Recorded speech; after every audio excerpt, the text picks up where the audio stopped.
Hallelujah, praise the Lord. Once again, welcome to our series of Gospel Message in the book of Matthew. Tayo po ngayon ay sa Matthew chapter 14, verse 1 to 12. At ang title po ng mensahe natin ay ang tapat na saksi o ang The Faithful Witness, which is si John the Baptist. Una po sa ating katanungan, ngayong introduction, ano po ang yung pinakamalaking kinakatakutan? O ano yung pinakamatindi nating takot sa hinaharap o sa future? O para sa iyong bukas ba? Tiyak po na ang pinakamalaking kinakatakutan natin palagi ay ang ating hinaharap sapagkat hindi natin alam kung ano ang bukas at ano ang ating kahinatnan. Maaring bukas, sa mga susunod na linggo, o sa mga susunod na taon, ano bang plano at ano bang mangyayari sa atin. Ito ay isang takot dahil wala tayong magagawa tungkol dito sapagkat hindi natin hawak ang ating kinabukasan para sa ating pamilya, sa ating sarili, sa loob ng simbahan, at sa mga plano natin. Walang nakakatiyak sa buhay na ito. Meron tayong plano ngayon, ngunit bukas maaring magbago at maaring mawala. Ang kaunting takot lamang o sa kaunting takot lamang ay maaari po tayong magbago ng paraan ng ating pagtingin sa mga ilan nating pinakamadaling bagay na maaari nating harapin sa araw-araw, patulad ng pagkatakot. Kung mayroon tayong takot sa lumabas or takot mag-exam, takot na sumubok, madalas nagbabago ang ating pag nagbabago ang ating kaisipan, hindi na lang natin ginagawa, no? Kaya nalilimitahan tayo sa ating mga ginagawa sa pamagitan ng mga limitasyon sa takot, sa ating pang-araw-araw, ang ating potensyal at maaring yung ating lakas ay naaaksaya. Maaari itong pigilan at ilayo ka sa lahat ng mga bagay na maaring dapat mong gawin o ipapagawa sa atin ng Diyos sa ating buhay.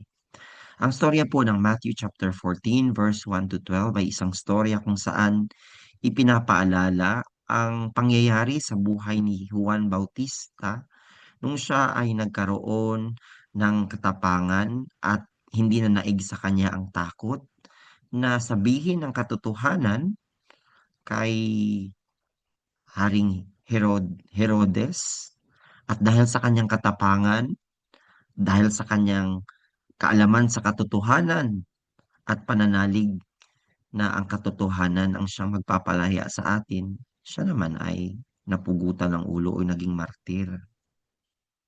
Handa po ba tayong maging matapang at hindi matakot kahit pa sa gitna ng kamatayan dahil kay Kristo? Isa po itong challenge para sa ating kung tunay tayong mga mananampalataya at tunay na sundalo ni Kristo. Ito po ay halimbawa na kahit pa sa kamatayan, kailangan natin magbigyan ng kaluwalhatian ng Panginoon tulad na nangyari sa buhay ni Juan Bautista. Ngunit natatapos ba ang buhay ng mananampalataya sa ganitong paraan at akala ng iba tayo ay natalo? Tiyak po na mayroong plano at alam ng Panginoon ang ating sitwasyon kung tayo ay natatakot at nakakaranas ng mga pag-alala. Tulad ng mensahe natin noong nakaraang linggo patungkol sa mga alalahanin at unbelief natin. So ang kasalanan at ang unbelief ay ang mga pagkatakot ay ang mga naghahadlang sa atin sa plano ng Diyos sa buhay natin. Ngunit ipinapakita dito na ang buhay ng isang mananampalataya ay magtatagumpay. In verse 1 to 5, si Herodes po at ang pagtanggi niya sa katotohanan. Bagamat narinig ni Herodes ang tungkol kay Kristo at ang kanyang mga kamanghang ginagawa, ngunit sa halip na magsisi, maniwala, nagkaroon siya ng takot na baka palitan siya bilang isang hari at hindi siya kikilalanin ng mga tao sapagkat naging sikat na si Kristo nung panahon na yon. At ang ginawa niya, si Juan Bautista na naghahayag ng katotohanan at naghahanda ng daan para kay Kristo ay pinatay niya dahil lamang sa pagbuyo ng kanyang mga tao o nung kanyang asawa na nagse-celebrate. Minsan ganun tayo, no? Nabubuyo tayo ng mga tao, ng kanilang sinasabi, at napipilitan tayo sapagkat natatakot tayong mawalan ng posisyon, may sasabihin ng iba. Mga kapatid, asahan natin na kung kay Kristo tayo at sa Ebanghelyo tayo, may mga pagsalungat na tayong mararanasan kung panghawakan natin ang salita ng Diyos. Kung tayo ay maghahayag ng katotohanan, bagamat ito ay masakit, ngunit ito ang sinasabi ng salita ng Diyos. Ang simbahan po ay hindi tinawag para magkompromiso sa sanlibutang ito. Mikiayon, ngunit tinawag tayo bilang asin at liwanag para sa tiwaling o korap na sanlibutang ito. Sapagkat ang mundong ito ay puno ng mga taong mapagmataas, puno ng tao na gustong may makuha sa atin at may pangsariling motibo lamang sa lahat ng tao. Walang tunay na mabuti, sabi ng Panginoon. Lahat tayo ay may mga motibo. Kaya nga minsan napapaisip tayo at sinasabi sa atin na hindi lahat ng mga bubuting gawa ay mabuti o maganda. Wala na pong libre ngayon. May mga taong tumutulong, akala mo tumutulong yun at may kapalit. Wala nang pure o tunay na may masalasakit. Ang mga opisyal ay mga korap. Akala natin tinutulungan tayo, ngunit sila ay may pansariling motibo. Kaya pinagpapala ko kayo na kung narinig na natin ang Ebanghelyo, ang salita ng Diyos, dapat natin ito panindigan at huwag nating itanggi. Amen? Si Jesus ang ating Kristo. Ibig sabihin, nanampalataya tayo na siyang solusyon sa lahat ng ating problema. Kaya naman, kung may problema, huwag nating itanggi na si Jesus ang Kristo. The more natin itong titindigan at panghahawakan. Ang katigasan ng puso ng tao ay lumalaban sa katotohanan ng Diyos. Sapagkat originally, tayo ay makasalanang tao. Maliban na lamang sa pagbabago sa atin ng banal na Espiritu. Sapagkat wala tayong kakayanang magbago. Maaring meron tayong kakayanan ng sarili nating will, ngunit ito ay may limitasyon. Marami ang nakakarinig ng Ebanghelyo, ngunit tumatanggi, magsisi, manampalataya dahil wala naman silang pananampalataya sa umpisa sapagkat tulad ng sinasabi ng Epeso, ang pananampalataya ay biyaya ng Diyos. Kaya kung naniniwala ka at may pananampalataya ka ngayon, ito ay regalo at kaloob ng Diyos. Kaya salamat sa Panginoon sapagkat meron tayong pananalig sa Kanya sa buhay na walang hanggan at si Kristo na siyang ating pinanaliligan sa araw-araw. Kaya napaka-bless, no? Pinagpala ang taong may Kristo. Itinuturo ni Juan na si Kristo ang tunay na kordero ng Diyos. Hindi siya ang tagapagligtas, bagamat si Juan Bautista ay isang ma, faithful na witness o ah, masigasig na taga-pangaral patungkol kay Kristo at sa kanyang kaharian. Ngunit ang tunay na sentro ng lahat ay si Kristo sapagkat bagamat kahit pinatahimik o pinatay siya ni Herodes, ngunit sa kanyang kamatayan ni Juan Bautista, hindi niya napatahimik si Kristo.